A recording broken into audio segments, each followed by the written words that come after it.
Just weeks shy of her 100th birthday, iconic comedic actress Betty White has died, but not before achieving one of her lifelong dreams.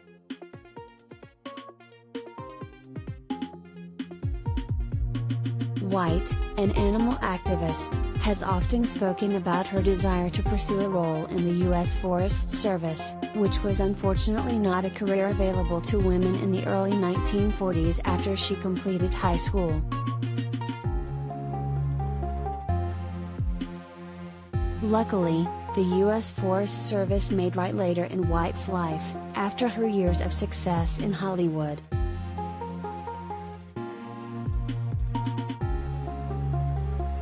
In 2010, the Golden Girls star was made an honorary forest ranger by the service during the ceremony at the Kennedy Center in Washington, D.C. White, who was 88 at the time, was presented with both a badge and a ranger's hat. Smokey Bear was also on hand to give White a hug.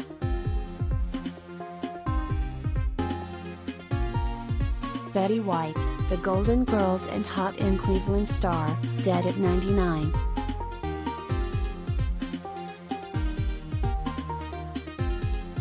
In my heart I've been a forest ranger all my life, but now I'm official, she said at the time.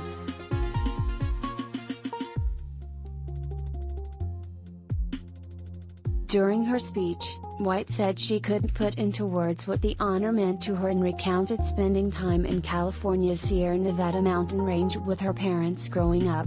"My first memories are riding in front of my dad on his horse as we packed into the high Sierras," said White.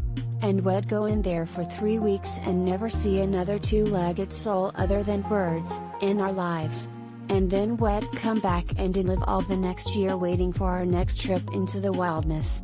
Wilderness is harder and harder to find these days on this beautiful planet." White assured the audience that, even in her late 80s, she'd use the honor to continue her activism.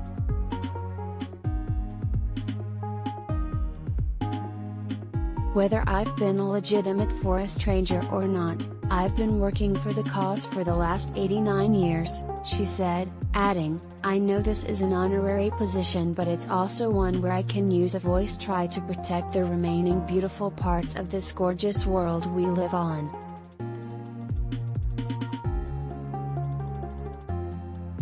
Just weeks before her death, White spoke to people about what would have been her 100th birthday on January 17, 2022.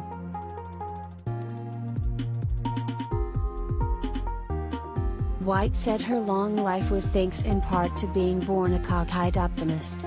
She added, "I got it from my mom, and that never changed. I always find the positive."